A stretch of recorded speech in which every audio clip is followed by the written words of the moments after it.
മർക്കോസ് എഴുതിയ സുവിശേഷം അധ്യായം 7. പാരമ്പര്യത്തെക്കുറിച്ചു തർക്കം. ഫരിസേയരും ജെറുസലേമിൽ നിന്നു വന്ന ചില നിയമജ്ഞരും യേശുവിനു ചുറ്റും കൂടി. അവന്റെ ശിഷ്യന്മാരിൽ ചിലർ കൈ കഴുകി ശുദ്ധി വരുത്താതെ ഭക്ഷണം കഴിക്കുന്നത് അവർ കണ്ടു.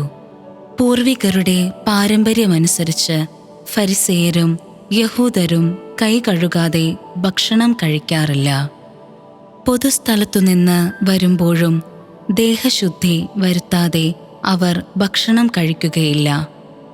കോപ്പകളുടെയും കലങ്ങളുടെയും ഓട്ടുപാത്രങ്ങളുടെയും ക്ഷാളനം തുടങ്ങി മറ്റു പല പാരമ്പര്യങ്ങളും അവർ അനുഷ്ഠിച്ചു പോന്നു.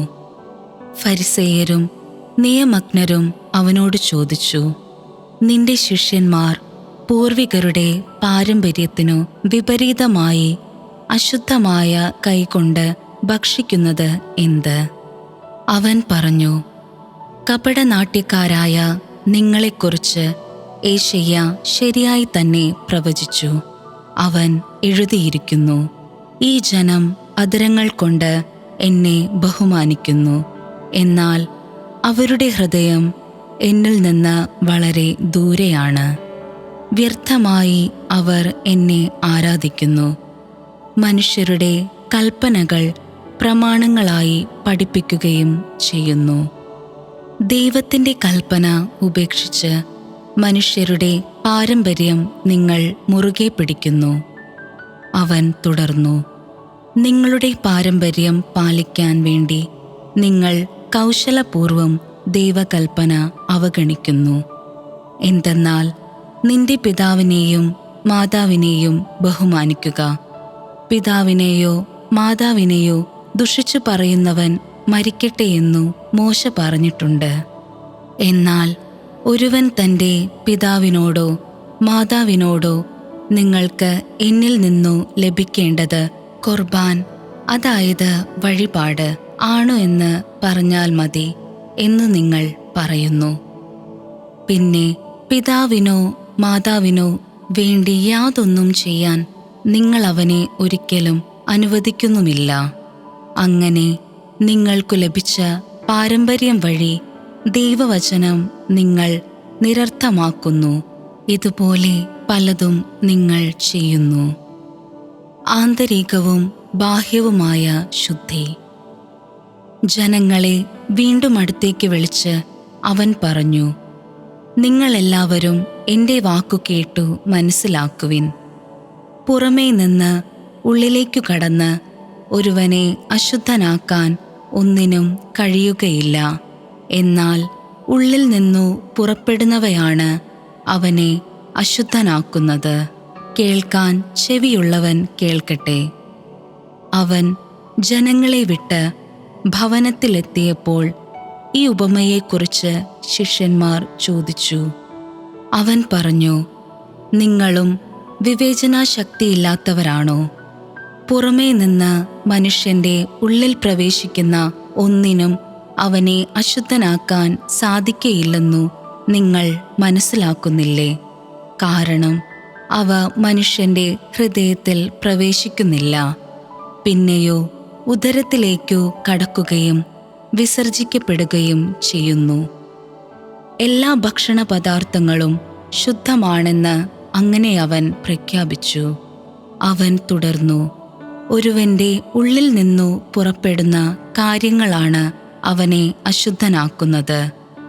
എന്തെന്നാൽ ഉള്ളിൽ നിന്നാണ്, മനുഷ്യന്റെ ഹൃദയത്തിൽ നിന്നാണ് ദുശ്ചിന്ത, പരസംഗം, മോഷണം, കൊലപാതകം, വ്യഭിചാരം, ദുരാഗ്രഹം, ദുഷ്ടത, വഞ്ചന, ഭോഗാസക്തി, അസൂയ, ദൂഷണം, അഹങ്കാരം, മൂഢത എന്നിവ പുറപ്പെടുന്നത്.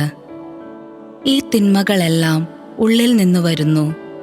അവ മനുഷ്യനെ അശുദ്ധനാക്കുകയും ചെയ്യുന്നു. സീറോഫിനീഷ്യൻ സ്ത്രീയുടെ വിശ്വാസം. അവൻ അവിടെ നിന്ന് എഴുന്നേറ്റ് ടയറിലേക്കു പോയി. അവിടെ ഒരു വീട്ടിൽ പ്രവേശിച്ചു. തന്നെ ആരും തിരിച്ചറിയാതിരിക്കണമെന്ന് അവൻ ആഗ്രഹിച്ചു.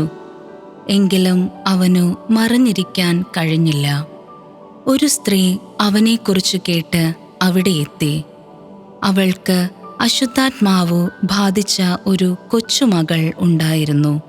ആ സ്ത്രീ വന്ന് അവൻ്റെ കാൽക്കൽ വീണു. അവൾ സീറോഫിനീഷ്യൻ വംശത്തിൽപ്പെട്ട ഒരു ഗ്രീക്കുകാരിയായിരുന്നു. തൻ്റെ മകളിൽ നിന്നു പിശാചിനെ ബഹിഷ്കരിക്കണമെന്ന് അവൾ അവനോട് അപേക്ഷിച്ചു. അവൻ പ്രതിവചിച്ചു, ആദ്യം മക്കൾ ഭക്ഷിച്ചു തൃപ്തരാകട്ടെ. മക്കളുടെ അപ്പം എടുത്തു നായ്ക്കൾക്ക് എറിഞ്ഞു കൊടുക്കുന്നത് നന്നല്ല. അവൾ മറുപടി പറഞ്ഞു, കർത്താവേ, അതു ശരിയാണ്. എങ്കിലും മേശയ്ക്കു കീഴെ നിന്ന് നായ്ക്കളും മക്കൾക്കുള്ള അപ്പക്കഷണങ്ങളുടെ ബാക്കി തിന്നുന്നുണ്ടല്ലോ. അവൻ അവളോട് പറഞ്ഞു, ഈ വാക്കുമൂലം നീ പൊയ്ക്കൊള്ളുക. പിശാചു നിന്റെ മകളെ വിട്ടുപോയിരിക്കുന്നു. അവൾ വീട്ടിലേക്കു പോയി. കുട്ടി കട്ടിലിൽ കിടക്കുന്നത് അവൾ കണ്ടു. പിശാച് അവളെ വിട്ടുപോയിരുന്നു. ബധിരനെ സുഖപ്പെടുത്തുന്നു.